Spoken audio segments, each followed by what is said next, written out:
Nah Pak Ustadz, ini kan Fairuz dan juga Sony kan sudah melaporkan mantan suaminya istri gitu ya. Dengan kasus seperti ini, secara Islam itu hukumnya bagaimana?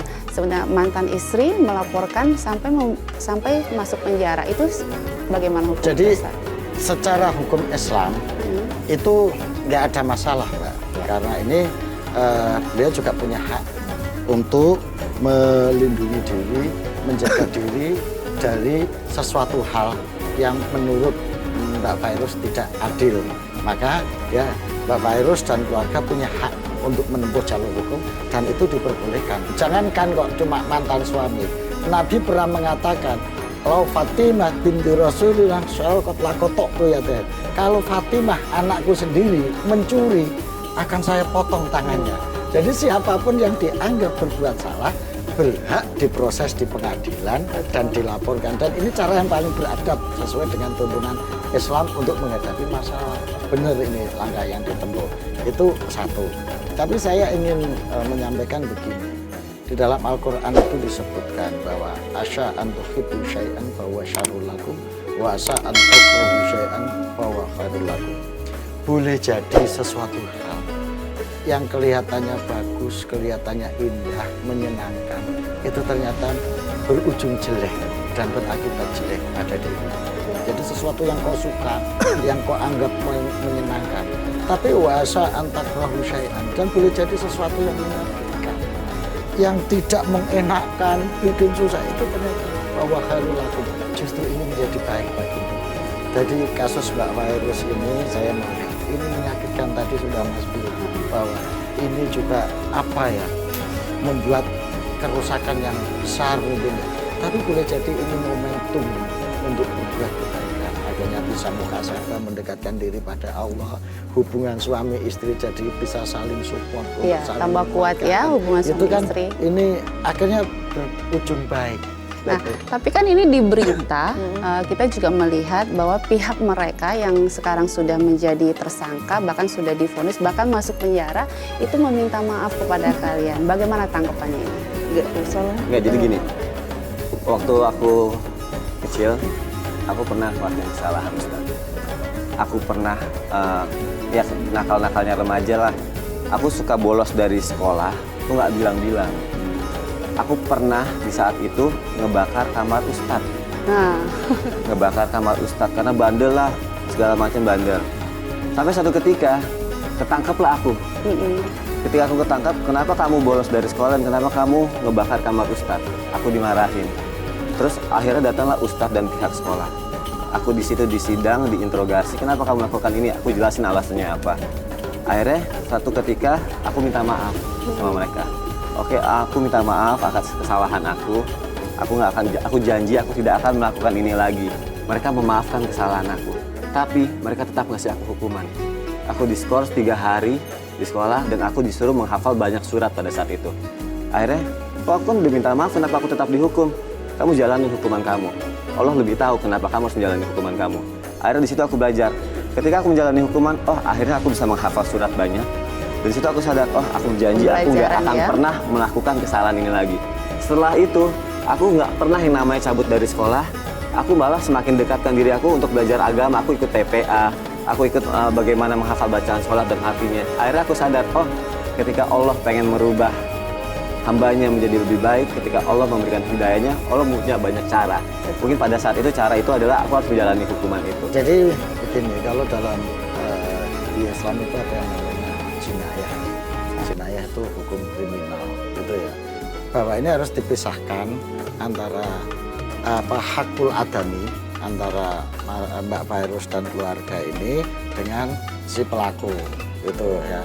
Ini hakul adami, ini sangat tergantung kepada beliau berdua ini. Tapi selain hakul adami yang mentautkan hubungan relasi antar sama manusia, ini kan ada hukum negara yang berlaku, gitu loh. Dan hukum negara ini punya caranya sendiri, punya aturannya sendiri, punya mekanismenya sendiri, yang itu menjadi otoritas para penegak hukum, ahli hukum, dan lain sebagainya untuk menjalankan ini.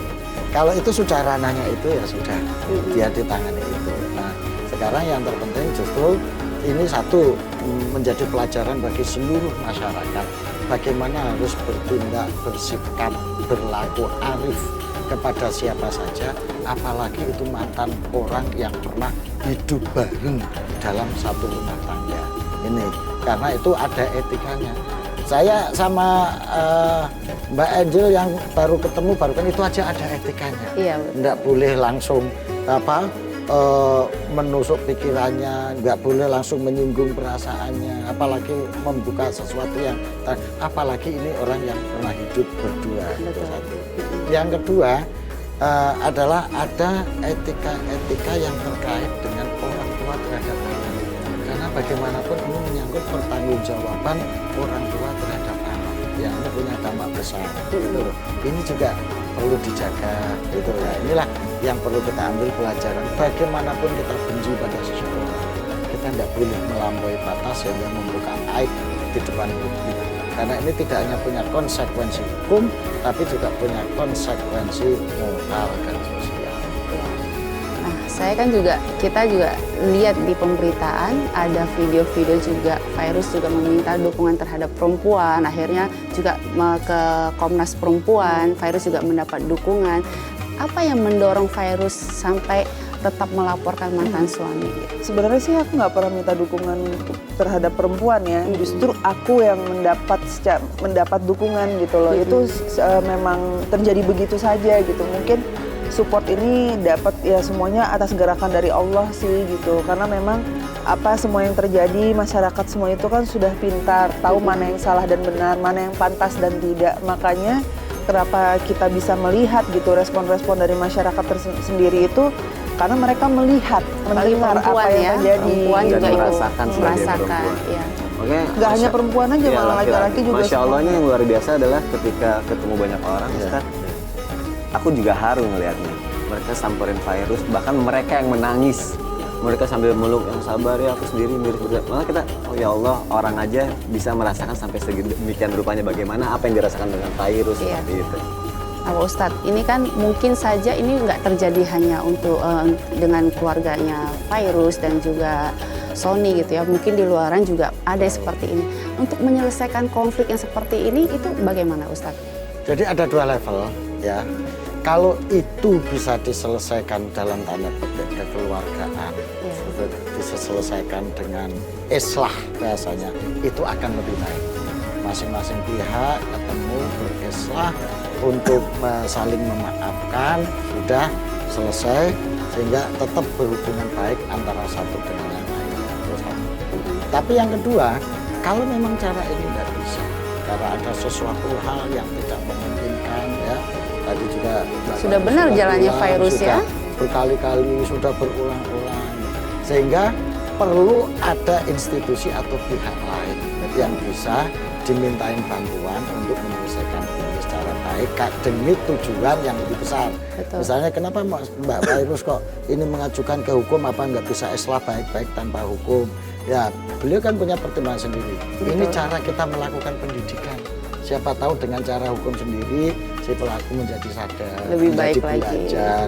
Seperti contoh kasus Mas Sony tadi ketika dihukum jadi hafal surat-surat, jadi rajin beribadah. Nah ini juga sah-sah saja dan boleh-boleh saja. Yang penting satu, niat melakukan ini adalah untuk kebaikan bersama-sama.